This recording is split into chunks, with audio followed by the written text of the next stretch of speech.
Prime TV और मैं हूं आपके साथ मुस्कान अजमानी। इस वक्त देश भर में चुनावी माहौल देखने को मिल रहा है। 5 राज्यों में विधानसभा चुनाव होने हैं और अगले ही साल लोकसभा यानी कि आम चुनाव होने हैं, जिसको लेकर सभी सियासतदान अपनी सियासत हाई करते हुए नजर आ रहे हैं। तो वहीं इसी बीच लोकसभा चुनाव से पहले 5 राज्यों में विधानसभा के चुनाव होने वाले हैं, जिसको लेकर आज चुनाव आयोग ने तारीखों का ऐलान कर दिया है। मुख्य चुनाव आयुक्त राजीव कुमार ने प्रेस कॉन्फ्रेंस में साफ तौर पर बताया कि छत्तीसगढ़ में 2 चरण में यानी कि 7 और 17 को वोटिंग होगी। इसके अलावा मध्य प्रदेश में 17, राजस्थान में 23 नवंबर को सिंगल फेज में मतदान होगा, तो वहीं मिजोरम में 7 नवंबर और तेलंगाना में 13 नवंबर को एक ही फेज में वोट डाले जाएंगे। साथ ही 5 राज्यों के रिजल्ट यानी कि नतीजे 3 दिसंबर को सामने आ जाएंगे। जबकि मुख्य चुनाव आयुक्त ने बताया कि इन राज्यों में कुल 16.14 करोड़ मतदाता है। इनमें 8.2 करोड़ पुरुष मतदाता, तो वहीं 7.8 करोड़ महिला मतदाता भी हैं और इस बार 7.2 लाख नए मतदाता पहली बार वोट डालेंगे। तो 5 राज्यों में विधानसभा चुनाव हैं, जिसको लेकर अब चुनाव आयोग ने तारीखों का भी ऐलान कर दिया है। तो 5 राज्यों में विधानसभा चुनाव है। 5 राज्यों की 679 विधानसभा सीटों पर मतदान होने हैं। कुल मतदाता 16.1 करोड़ के लगभग बताए गए हैं और नए मतदाता 60 लाख है, यानी कि 60 लाख नए वोटर्स, नए युवा इस बार अपने मत का इस्तेमाल करेंगे। राजस्थान में 23 नवंबर को चुनाव होगा। राजस्थान में एक फेज में चुनाव होगा। मध्य प्रदेश में 17 नवंबर को चुनाव होने हैं। मध्य प्रदेश में भी एक ही फेज में चुनाव होना है। जबकि छत्तीसगढ़ में 2 चरणों में वोट डाले जाएंगे, 7 और 17 नवंबर। जबकि मिजोरम में 7 नवंबर को जनता अपने मत का इस्तेमाल करती हुई नजर आएगी। वहीं तेलंगाना में 30 नवंबर को चुनाव होने हैं। तो 5 राज्यों में विधानसभा चुनाव है, जिसके नतीजे 3 दिसंबर को घोषित भी हो जाएंगे। उससे पहले सभी पार्टियों ने कमर कस ली है।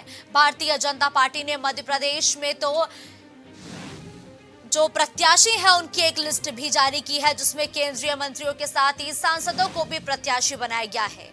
5 राज्यों में तारीखों का ऐलान हो चुका है। इन 5 राज्यों में छत्तीसगढ़ एक ऐसा राज्य है जहां पर 2 फेज में यानी कि 2 चरणों में मतदाता अपने मत का इस्तेमाल करेंगे। अगर हम 2018 विधानसभा चुनाव के नतीजों की बात करें तो राजस्थान में कुल 199 सीटें हैं।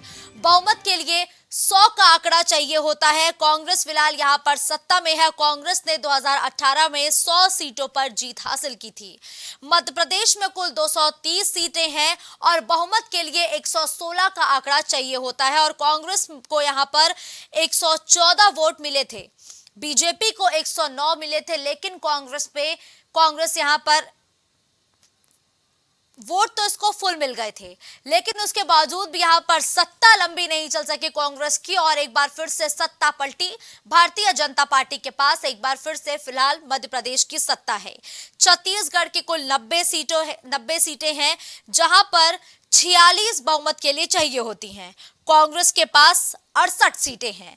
वहीं तेलंगाना की कुल सीटों की बात करें तो 119 सीटें तेलंगाना विधानसभा से हैं, जहां बहुमत के लिए 60 का आंकड़ा चाहिए होता है। यहां टीआरएस के पास 88 सीटें हैं, कांग्रेस के पास 19 सीटें हैं। मिजोरम में कुल सीटें हैं 40, यानी कि 40 विधानसभा है, जहां पर 21 का आंकड़ा बहुमत के लिए चाहिए होता है। सरकार बनाने के लिए 21 सीटों पर जीत हासिल करना जरूरी होता है। एमएनएफ के पास 26 है, कांग्रेस के पास 5 है, बीजेपी के पास 1 है और जेपीपी के पास 8 है।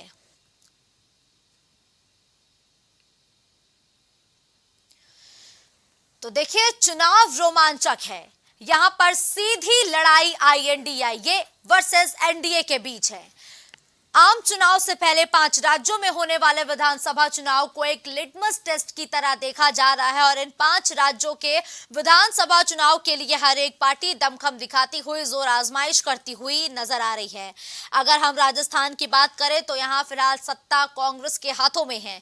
छत्तीसगढ़ की सत्ता फिलहाल कांग्रेस के हाथों में है। मध्य प्रदेश की अगर हम सत्ता की बात करें तो मध्य प्रदेश में फिलहाल भारतीय जनता पार्टी काबिज है, क्योंकि कांग्रेस की सरकार बहुमत का आंकड़ा छूने के बावजूद भी महज 15 महीने ही टिक पाई थी। दरअसल कांग्रेस के 22 विधायकों ने इस्तीफा दे दिया। इनमें 6 मंत्री शामिल थे। स्पीकर ने मंत्रियों का इस्तीफा तक स्वीकार कर लिया था। इस्तीफे के कारण कमलनाथ सरकार अल्पमत में आ गई थी। मामला सुप्रीम कोर्ट तक भी पहुंचा था। कमलनाथ सरकार को फ्लोर टेस्ट कराने का आदेश दिया था, मगर फ्लोर टेस्ट करने से पहले ही कमलनाथ ने सीएम के पद से इस्तीफा दे दिया। बाद में भाजपा ने बागी विधायकों को मिलाकर अपने पास 127 विधायक कर लिया और एक बार फिर से सत्ता पर काबिज हो गई। शिवराज सिंह चौहान चौथी बार राज्य के मुख्यमंत्री बने। और राजस्थान की अगर हम बात करें तो राजस्थान में फिलहाल यहां पर कांग्रेस पार्टी का कब्जा है। छत्तीसगढ़ में 2018 में हुए विधानसभा चुनाव में कांग्रेस ने 15 साल बाद सत्ता में वापसी की। 90 सीटों पर हुए विधानसभा चुनाव नतीजों में कांग्रेस को 2/3 बहुमत मिला। भाजपा के खाते में महज 15 सीटें आई थीं। फिलहाल छत्तीसगढ़ के पास कांग्रेस की सरकार है, यानी कि छत्तीसगढ़ में कांग्रेस की सरकार है। भाजपा कि अगर हम बात करें तो फिलहाल मध्य प्रदेश में भारतीय जनता पार्टी काबिज है।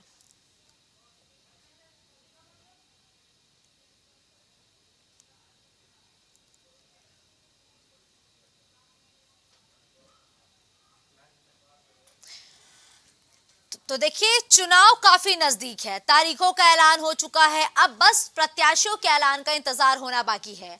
अगर हम मध्य प्रदेश की बात करें तो 39 सीटें ऐसे हैं जहां भारतीय जनता पार्टी ने चुनाव की तारीखों के ऐलान से पहले ही अपने प्रत्याशियों का ऐलान कर दिया है।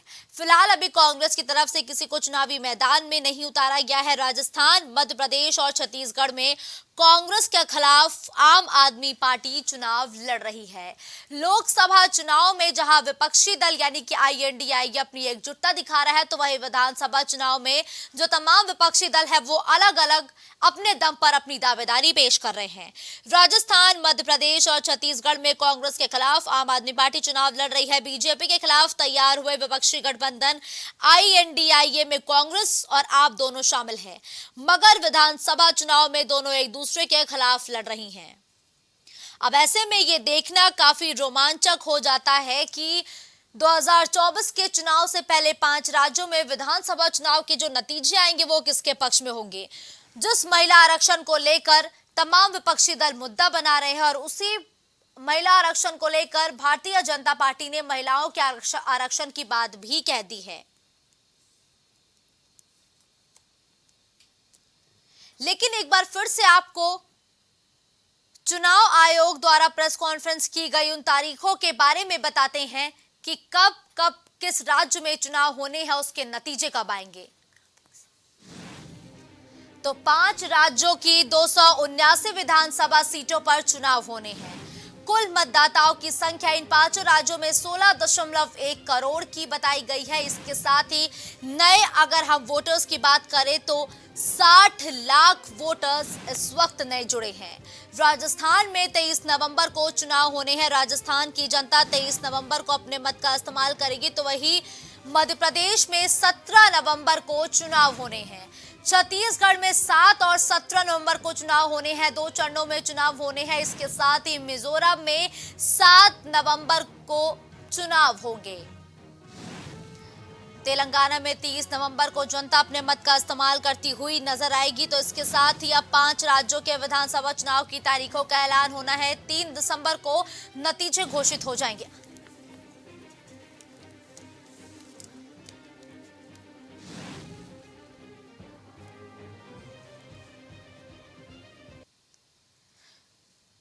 तो देखिए, तारीखों का ऐलान हो चुका है।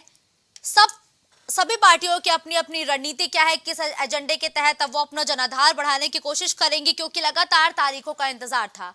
अब तारीखों का ऐलान हो चुका है। इन 5 राज्यों में से छत्तीसगढ़ ही महज एक ऐसा राज्य है जहां पर 2 चरणों में चुनाव होने हैं। ऐसे में हर एक पार्टी की तैयारी क्या है, हर एक पार्टी क्या कुछ रोड मैप बनाकर इस वक्त चुनावी मैदान में उतरी है। आज इसी मुद्दे पर चर्चा के लिए हमारे साथ भारतीय जनता पार्टी के प्रवक्ता केसी जैन और साथ ही समाजवादी पार्टी की तरफ से रविंद्र प्रताप जी अपना पक्ष रखेंगे।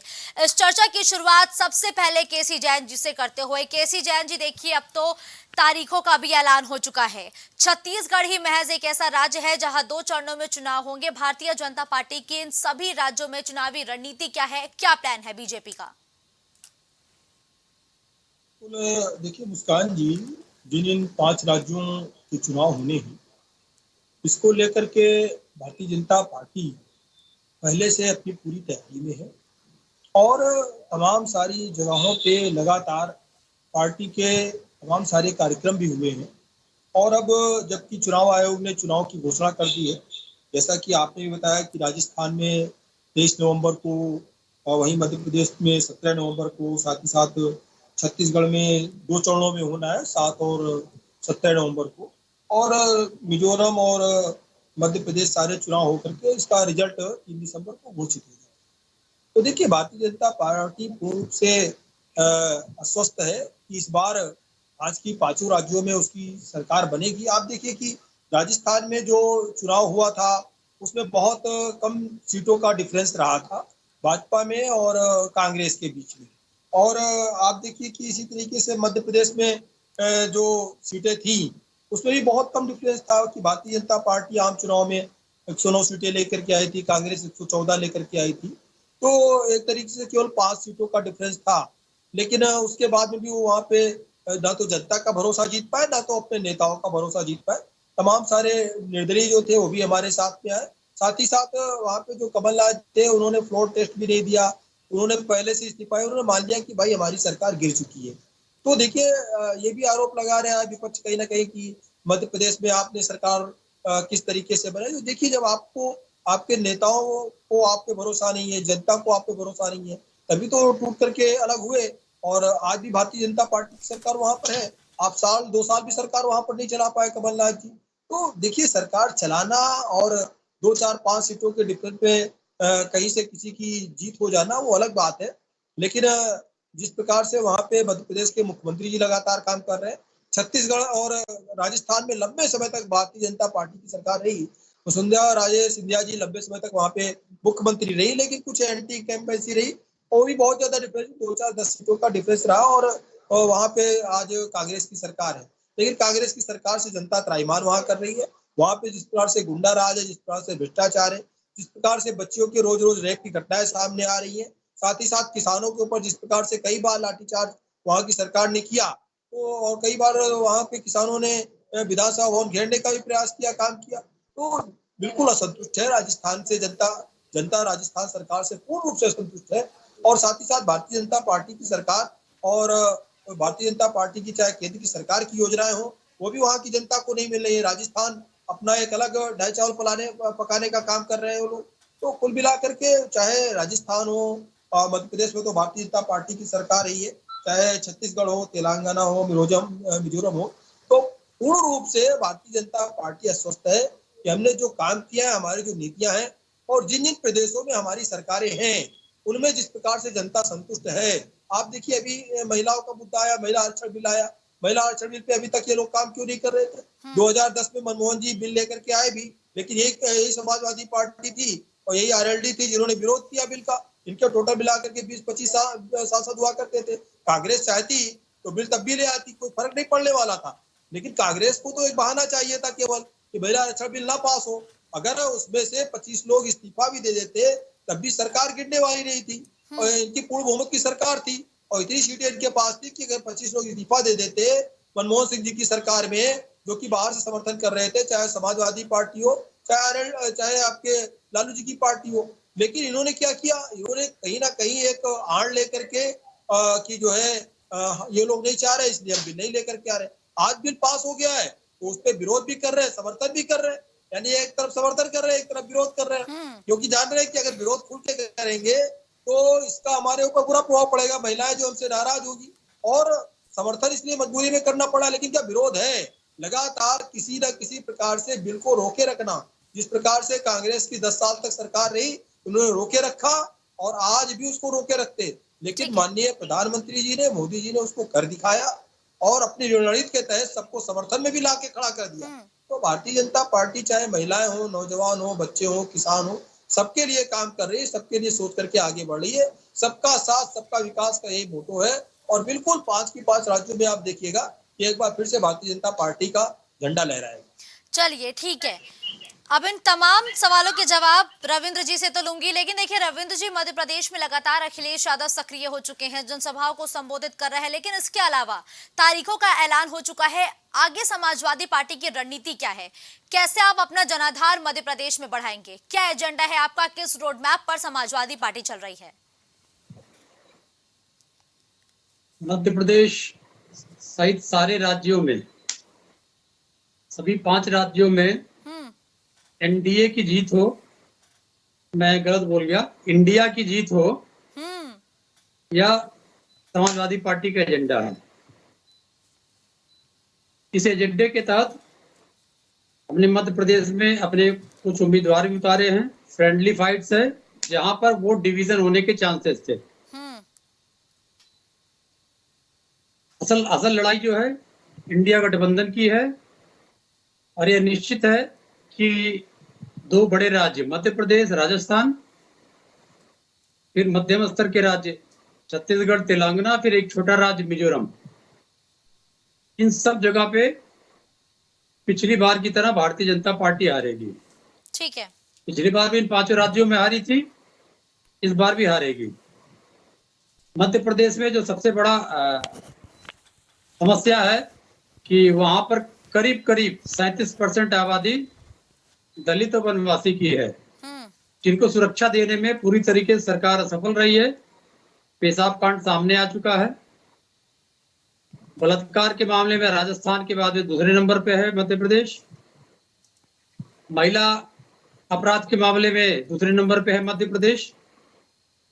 अभी अभी एक कांड हुआ है महाकाल में, उज्जैन में, एक 12 साल की बालिका के साथ सामूहिक बलात्कार किया गया। वो बेचारी भटकती रही, घंटों तक कोई मदद देने वाला नहीं मिला।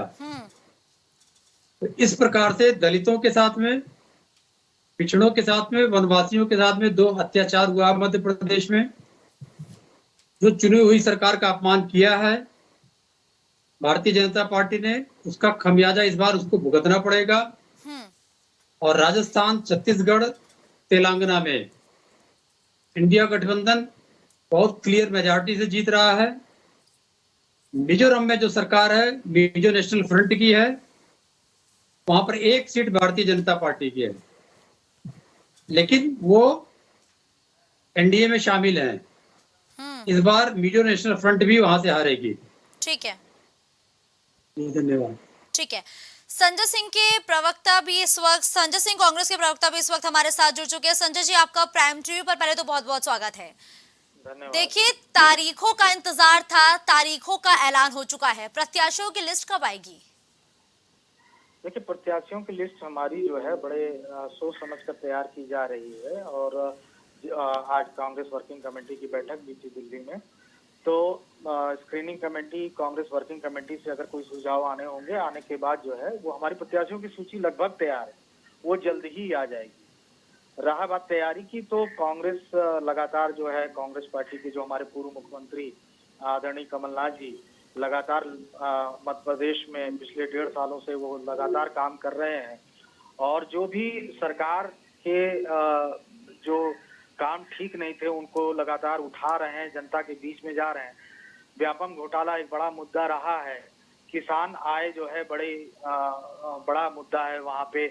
खनिज घोटाले का मामला हो या महिला अत्याचार का मामला हो, हर मुद्दे पे हमारे नेता वहाँ मुखर रहे हैं। कमलनाथ जी, दिग्विजय जी, हमारे अजय सिंह राहुल जी, अजय यादव जी, सब लोग जो है वहाँ पे मुखर हैं, अपने अपने क्षेत्र में अपनी अपनी जिम्मेदारियों का पूरी तरह से निर्वहन कर रहे हैं। और जितने भी इस समय सर्वे आ रहे हैं, आप देख रही होंगी कि वो सर्वे सारे कांग्रेस के पक्ष में है। और दूसरी चीज, एक और सर्वे है जो कोई कराता नहीं है और दिखता है कि जब जहाज डूबता है तो उस पे चूहे छोड़ के भागने लगते हैं। बड़े बड़े नेता भारतीय जनता पार्टी के मध्य प्रदेश में वो भाजपा छोड़ रहे हैं और जो है वो कांग्रेस की ओर आ रहे हैं और आने की चाह रखते हैं। इसी से अंदाजा। संजय जी, एक सवाल आपसे रहेगा कि आपने लगातार जिक्र किया ना कि मध्य प्रदेश में कई नेता जो है वो कांग्रेस की तरफ और आने वाले हैं, बड़े बड़े चेहरे, नाम बताएंगे क्या उनका? देखिए, नाम नहीं बताया जा सकता। कई बार ऐसा होता है कि हमारे पास स्थान खाली नहीं होता है, क्योंकि जो लोग दल छोड़ते हैं वो चाहते हैं कि हमें टिकट दूसरे दल में मिल जाए। तो हमारे दल में अपने नेता जो हैं वो ऑलरेडी इतने मजबूती से काम कर रहे हैं कि किसी और के लिए बहुत स्थान नहीं, लेकिन थोड़े बहुत लोगों की हम स्वागत जरूर करेंगे। लेकिन जो लोग नहीं आए उनका नाम डिस्क्लोज अभी नहीं किया जा सकता, कहीं से ये ठीक उचित नहीं है। ठीक है, केसी जैन जी, सुना आपने कांग्रेस के प्रवक्ता कह रहे हैं कि बड़े बड़े नेता मध्य प्रदेश में भारतीय जनता पार्टी का साथ छोड़ रहे हैं, क्या कीजिएगा ऐसी स्थिति बनेगी तो? क्या आपके कोई नेता ऐसे संपर्क में है क्या जो भारतीय जनता पार्टी छोड़ के कांग्रेस में जा रहे हैं? देखिए, अब कांग्रेस अभी तक अपने प्रत्याशियों की लिस्ट तो घोषित नहीं कर पाई है। और आप देखिए, जो पहला चुनाव है तो पहली चुनाव की डेट जिस प्रकार से 23 नवंबर से 17 नवंबर से चुनाव शुरू हो जाएगा, तो आप देखिए कितना कम समय बचा है। उसपे भी नामांकन में भी कुछ दिन समय चला जाएगा। तो एक 1 मंथ भी नहीं है चुनाव में जाने के लिए। और इनकी अगर तैयारी होती तो आज इनको इन चीजों पे भारतीय जनता पार्टी के प्रत्याशियों पे इनको निर्भर नहीं रहना पड़ता।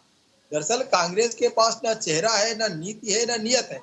यही कारण है कि भारतीय जनता पार्टी के विधायकों को लेकर के, भारतीय जनता पार्टी के नेताओं को लेकर के कहीं ना कहीं आशा में है कि शायद भाजपा से कुछ लोग चले आवे तो हमारी जीत सुनिश्चित हो जाए।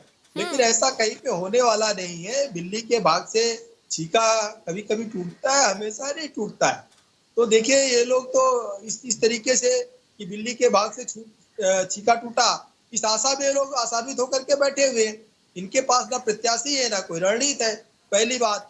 दूसरी बात यह है कि जिस ये गठबंधन की बात कर रहे हैं, INDIA की गठबंधन की बात कर रहे हैं, आम आदमी पार्टी अलग चुनाव लड़ रही है और कई सारी छोटी छोटी पार्टियां अभी उभर के आ जाएंगे, जिनको ये कहते थे वो अपना अपना प्रत्याशी लड़ाएंगे। अभी आप देखिए कि जो उत्तराखंड में उपचुनाव हुआ, वहां पे समाजवादी पार्टी ने अपना प्रत्याशी खड़ा कर दिया और कांग्रेस ने अपना प्रत्याशी खड़ा किया। परिणाम क्या हुआ कि उत्तर प्रदेश की घोषित सीट तो ये जीत गए, चूंकि कांग्रेस ने प्रत्याशी नहीं उतारा। लेकिन वहां पर कांग्रेस ने प्रत्याशी उतारा, सपा ने भी अपना प्रत्याशी उतार दिया, तो कांग्रेस वहां पे टक्कर हो गई है। कांग्रेस के बाकायदा प्रदेश अध्यक्ष का बयान आया, प्रदेश अध्यक्ष का कहना था कि मैं अपनी तरफ से नहीं कह रहा हूँ। तो कुल मिलाकर के जो गठबंधन की बात कर रहे हैं, INDIA के गठबंधन की बात कर रहे हैं, आम आदमी पार्टी के मैदान में आई गई है। अभी मतलब का समय है, अभी देखिए कौन कौन से दल सामने आते हैं। फिर एक चीज और, समाजवादी पार्टी का इन 5 की 5 राज्यों में कहीं पे खाता भी नहीं खुलता है, पता चलता है। तो ऐसे में ये बेगाने की साथी में मुल्ला दीवाने वाली स्थिति है समाजवादी पार्टी की। तो लेकिन हाँ, कांग्रेस जिस गठबंधन की बात कर रही है, क्या उस गठबंधन को कांग्रेस संभाल पा रही है? जब आम आदमी पार्टी खुल करके आई गई है, 3 राज्यों में चुनाव लड़ रही है, मध्य प्रदेश, राजस्थान और छत्तीसगढ़ में, तो बचा क्या? क्या बचा इनके पास में? इस रणनीति के हिसाब से काम करेंगे। काहे का गठबंधन? यानी कि सत्ता लोलुपता का गठबंधन है। इनको लगता है आम आदमी पार्टी को कि हम कहीं खाता खोल लेंगे, 5 राज्यों में चुनाव है, और कांग्रेस को लगता है कि नहीं हम सत्ता में आ जाएंगे। और केंद्र को लेकर के ये इसलिए गठबंधन कर रहे हैं क्योंकि किसी का किसी प्रदेश में महत्व है, किसी का किसी प्रदेश में वर्चस्व है। तो उत्तर प्रदेश में देखिए तो समाजवादी पार्टी यहाँ पर कायम है, और आप देखिए अगर वेस्ट बंगाल चले जाएं तो वहाँ ममता बनर्जी जी कायम है। इसी तरीके से बिहार में चले जाइए तो नीतीश जी और लालू जी का वर्चस्व है। और दिल्ली में आप देखिए कि आम आदमी पार्टी जिस प्रकार से कई सारे प्रदेशों में अपने पैर पसारने का लगातार काम कर ही रही है, 3 राज्यों में चुनाव भी लड़ रहे हैं। तो कैसा गठबंधन? वही सवाल तो फिर आ गया ना। INDIA के जो दुहाई दे रहे हैं, INDIA कहाँ चला गया? क्यों ये गठबंधन तोड़ करके सब अपने ठीक है, एक एक करके बोलेंगे, एक एक करके बोलेंगे। देखिए रविंद्र जी, मेरी जानकारी के मुताबिक राजस्थान, मध्य प्रदेश और छत्तीसगढ़ में कांग्रेस के खिलाफ आम आदमी पार्टी चुनाव लड़ रही है। यानी कि विधानसभा चुनाव में ये जो आप एकजुटता की बात कर रहे हैं, ये कहीं नहीं है। सभी पार्टियां अलग अलग चुनाव लड़ेंगी। किस बिनाम पर आप ये एकजुटता और INDIA की बात विधानसभा चुनाव में कर रहे हैं? क्या आला कमान की तरफ से ये फैसला लिया गया है क्या? सवाल मेरे से? जी रविंद्र जी।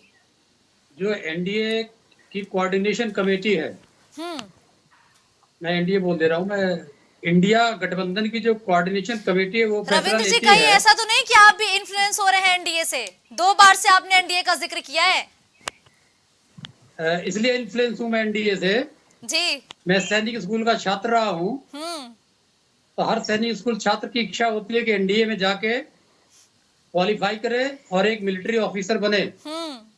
तो हमारे बैच के 27 लोग मिलिट्री ऑफिसर हैं, कम से कम ब्रिगेडियर के रैंक में और अधिक से अधिक लेफ्टिनेंट जनरल के रैंक में। ठीक है। तो मैं एनडीए से हमेशा प्रभावित रहूंगा कि मेरा बचपन वही बीता है। ठीक है अब आते हैं आपके प्रश्न पे, जी। क्योंकि जब ये एनडीए नहीं बना था तब से वो एनडीए था जिसकी बात मैं कर रहा हूँ। बिल्कुल। ये जो फाइट है हमारी इंडिया गठबंधन की कोऑर्डिनेशन कमेटी ने यह निर्णय लिया था कि हम लोग चुनाव लड़ेंगे स्टेट वाइज सब लोग। उसी आधार पे हमको सीटें, जो लोकसभा की सीटें हैं, ये जो 679 विधानसभा की सीटों में चुनाव हो रहा है, इसमें 83 लोकसभा की सीटें हैं। इसी चुनाव के आधार पे यह क्लियर हो जाएगा कि कौन कहां से लड़ेगा। तो ये हमें, जब हम सभी लोग लड़ रहे हैं वहां पे फ्रेंडली फाइट है, वो एक निश्चित रूप से वही चुनाव लड़ रहे हैं जहां पर हम बीजेपी को नुकसान पहुंचा सकते हैं। इसी आधार पे हम डिसाइड करेंगे कि इन 83 सीटों को कैसे इंडिया गठबंधन में बांटा जाए। और अगर यह प्रश्न है तो यह प्रश्न भारतीय जनता पार्टी के लिए भी है। मेघालय में खिलाफ चुनाव लड़ी थी, मिलकर सरकार बना लिया। हरियाणा में खिलाफ चुनाव लड़ी थी, मिलकर सरकार बना लिया। गोवा में खिलाफ चुनाव लड़ी थी, मिलकर सरकार बना लिया। इस बार महाराष्ट्र में पिछली बार एक साथ चुनाव लड़ी थी, अब की खिलाफ चुनाव लड़ेगी। बिहार में 7 चुनाव लड़ी थी, अब की खिलाफ चुनाव लड़ेगी। पंजाब में भी इसी तरीके से खिलाफ लड़ी थी, साथ में लड़ी थी, अब की खिलाफ लड़ेगी। यही हालत आंध्र प्रदेश का है, तमिलनाडु का भी है। तो जिन जिन प्रश्नों में वो खुद उलझ सकते हैं, वो प्रश्न दूसरे से नहीं पूछना चाहिए उनको, क्योंकि ये चीजों तो उन्होंने पहले खुद किया हुआ है। ये चुनाव तो अब हो रहा है। और ये जो मैंने मेघालय, हरियाणा, गोवा के बताए, तो जाने कब के चुनाव हो गए। जो मुख्य मुद्दा है, मध्य प्रदेश सबसे बड़ा राज्य है जहां पर 230 सीटें हैं। बिल्कुल। और 29 लोकसभा की सीटें हैं। उनकी सरकार के ऊपर इस समय लगभग 30,000 करोड़ का कर्ज है।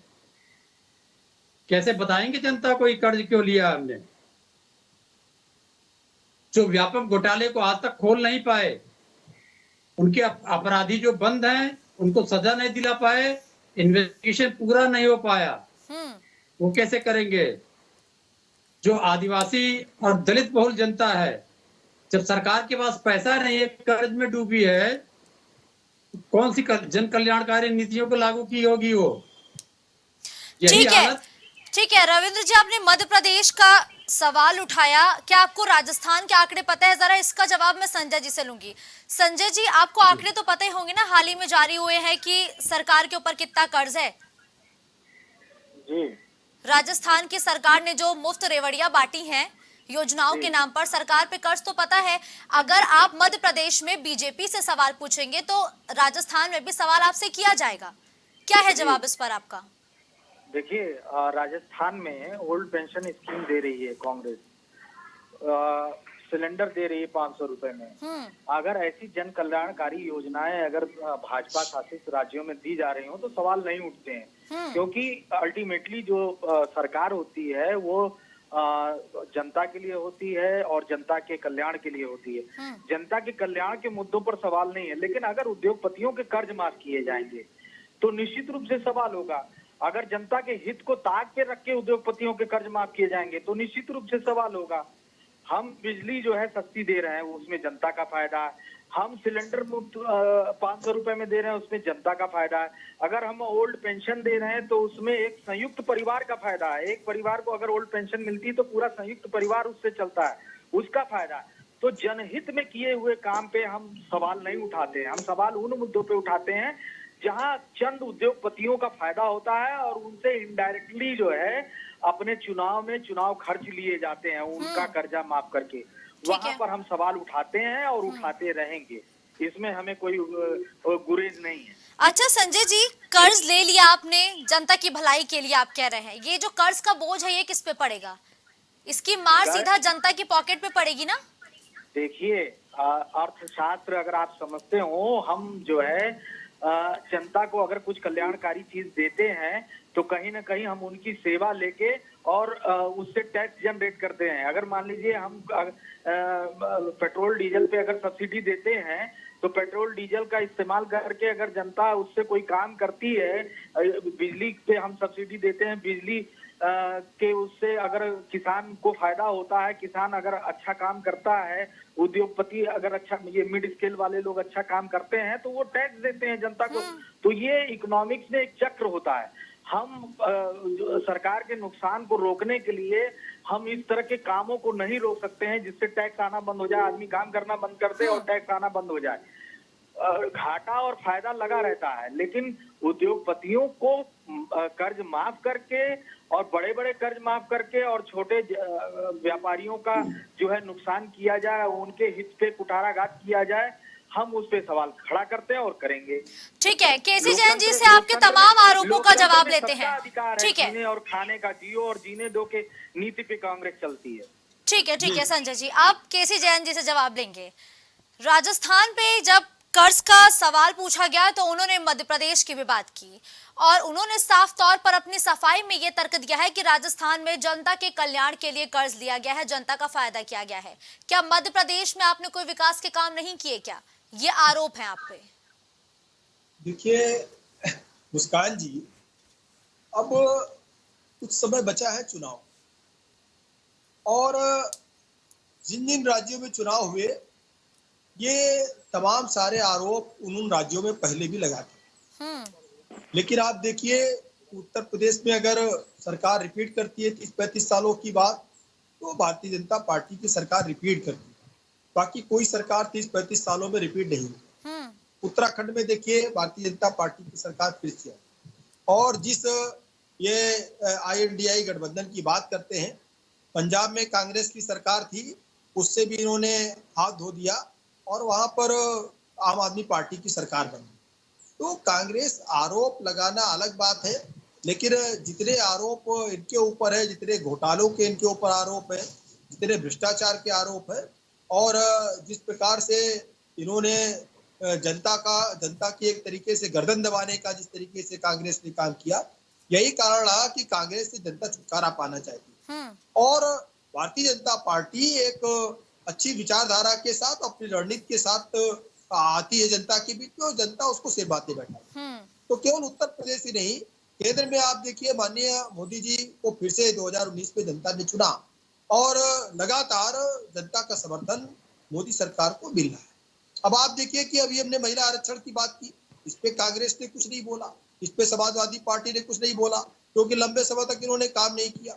अभी इसके पहले जब 2019 का चुनाव था तो ये नोटबंदी गिराते रहे, नोटबंदी की कमियां गिराते रहे। अब जब 2000 के नोट बंद हुए तब इनसे कुछ बोलते नहीं बना उस पे भी कि भाई आपने क्या कर दिया, कैसे कर दिया, नोट तो वापस आ गए। तो कुल मिलाकर के जिन जिन कारणों से भ्रष्टाचार होता है, उन भ्रष्टाचार की जड़ों को काटने का काम इस माननीय मोदी जी की सरकार ने किया।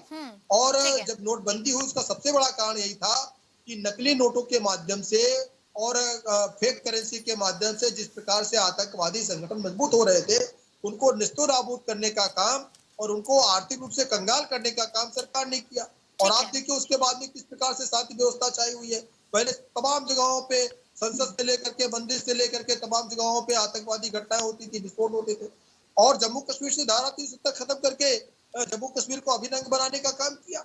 अभी महिला आरक्षण को लेकर के आए, CA लेकर के आई भारतीय जनता पार्टी। भव्य राम मंदिर का निर्माण भी हो रहा है, कह रहे कि रामलला हम आएंगे, मंदिर वही बनाएंगे, तारीख नहीं बताएंगे, तारीख भी बता दी। और इस पे महिला आरक्षण पे भी तारीख बता दी। इसमें भी कह रहे थे कि आप बातें करते हैं, तारीख नहीं बताते, इसमें भी तारीख बता दी, कानून बन गया। तो कुल मिलाकर के जनता के लिए वो बिना किसी भेदभाव के सबके लिए भारतीय जनता पार्टी काम कर रही है। और आप देखिए 3 तलाक का बिल ला करके महिलाओं का किस प्रकार से कल्याण किया भारतीय जनता पार्टी की सरकार ने। आप देखिए कि 3 तलाक से कितने महिलाएं जूझ रही थी, कितने कष्ट से उनको गुजरना पड़ता था। तो बिना किसी भेदभाव, ऐसी कोई योजना नहीं है जिसमें जात के आधार पर, धर्म के आधार पर कोई योजना चल रही है भारतीय जनता पार्टी। ठीक है, रविंद्र प्रताप जी का मैं रुख करूंगी। ठीक है, केसी जैन जी वापस आऊंगी। रविंद्र जी, जितना मैं आपके बयानों को समझ पाई उससे मुझे ये समझ में आया कि आपने अभी कहा कि देखिए ये जो विधानसभा चुनाव है इसमें जीत के आधार पर ही लोकसभा चुनाव में टिकट दी जाएंगी, यही कहना था आपका इससे पहले। लेकिन ये जो पार्टियों में आपसी में ही प्रदेशों में खटपट देखने को मिल रही है, चाहे हम बंगाल की बात करें, चाहे पंजाब की बात करें, चाहे दिल्ली की बात करें, क्या ऐसे लोकसभा चुनाव संभव हो पाएगा क्या, जिसका जिक्र आप कर रहे हैं, जिसको आप विधानसभा चुनाव से जोड़ रहे हैं? पहले तो इसका एक उत्तर दे दें आपके जी। जब हम लोगों ने इंडिया शाइन को 2004 में हराया था, ठीक है। तब कोई इस प्रकार का गठबंधन नहीं था, सब एक दूसरे के सामने लड़े थे। हाँ। और उसके बाद सरकार भी बनाया था हम लोगों ने। पहली बार स्वतंत्र भारत में सुनियोजित तरीके से हम लोग सीटों का बंटवारा कर रहे हैं, जहां पर कोई एक दूसरे के सामने नहीं लड़े। इसका रोड मैप अभी नहीं बता सकते हैं, दिसंबर के बाद ही बताएंगे। एक चीज की मैं भारतीय जनता पार्टी के प्रवक्ता की निंदा भी करता हूं, और ये जो उन्होंने स्टेटमेंट दिया, एक बार पुनः विचार करें। इन्होंने कहा नोटबंदी से आतंकवादी गतिविधियां बंद हो गई, आतंकवादी संगठन नष्ट हो गए। रिजर्व बैंक ऑफ इंडिया कहती है 99% नोट लौट के चले आए। तो क्या आतंकवादियों को इन्होंने नोट जमा कराने का रास्ता दिया था क्या? अगर 99% नोट वापस आ गए हैं, इसमें आतंकवादी संगठन के पास पैसा कहां था? और अगर इनकी बात को मान लिया जाए तो क्या आतंकवादी संगठनों से इन लोगों ने पैसा जमा करवाया? इस पे एक बार इनको खुद पुनर्विचार करना चाहिए, और अगर अपने स्टैंड पे कायम है तो इससे बड़ा राष्ट्रद्रोह कुछ भी नहीं हो सकता है। दूसरा कहा इन्होंने श्री राम जन्मभूमि मंदिर का तारीख इन्होंने बता दिया। श्री राम जन्मभूमि पूरा भारतवर्ष जानता है, माननीय उच्चतम न्यायालय के आदेश पे बन रहा है। ठीक है। ये क्या तारीख बताएंगे? ठीक है। ये तारीख बताने की स्थिति में भी नहीं है, जो मामला न्यायालय से होके आया है। तो इस प्रकार के झूठ बोलते हैं, आतंकवादियों को लेके, प्रभु श्री राम के मंदिर को लेकर झूठ बोलते हैं। ठीक है। तो कम से कम चैनल पे बैठ के जो तथ्यात्मक बातें हैं उस पर गलत बयानबाजी नहीं करना चाहिए। लेकिन रविंद्र जी, मेरा सवाल अभी भी जस का तस यूं ही बरकरार है कि ये जो प्रदेशों में आपसी खटपट नेताओं के बीच देखने को मिल रही है, क्या इससे लोकसभा चुनाव तक या आपका INDA ये गठबंधन कारगर होगा क्या, चल पाएगा क्या? इस बात को आप भी नकार नहीं सकते रविंद्र जी, की देखिए लगातार, चाहे हम दिल्ली की बात करें, चाहे अगर हम पंजाब की बात करें या तमाम अन्य प्रदेशों की बात करें, आपसी मतभेद सुनने को मिलते हैं, बयान सुनने को मिलते हैं, आपने भी सुने होंगे। आपसी मतभेद के बयान आपको बता दूं, 7 सांसदों को, जिनमें से 3 केंद्रीय मंत्री हैं, मध्य प्रदेश में उनको विधायक का चुनाव लड़ाया जा रहा है। ठीक है। जिसमें से एक सज्जन ने कह दिया ये चुनाव लड़ने लायक तो मैं था ही नहीं, पार्टी कह रही तो लड़ रहा हूं। तो मतभेद रहना कोई बड़ी बात नहीं है, परिवारों में भी रहता है, बिल्कुल, पार्टियों में भी रहता है।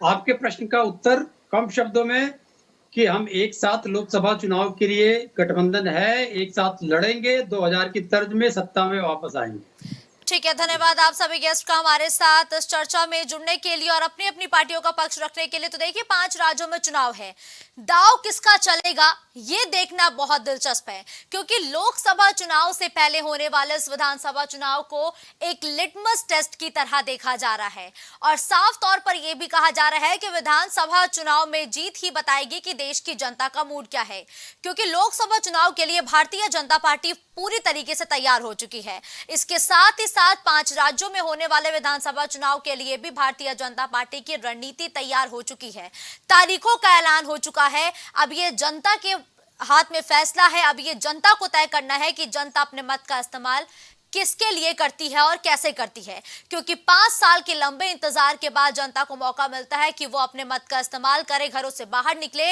और अपने पसंदीदा प्रत्याशी को वोट दे और साथ ही साथ अपने विकास के बारे में भी सोचे।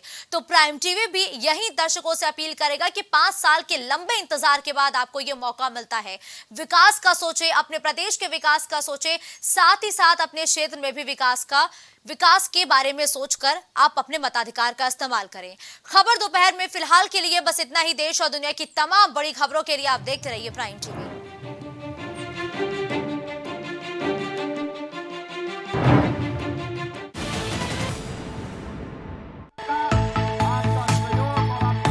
कुछ भाव पुष्प। आप देख रहे हैं प्राइम टीवी, सच, साहस, सरोकार।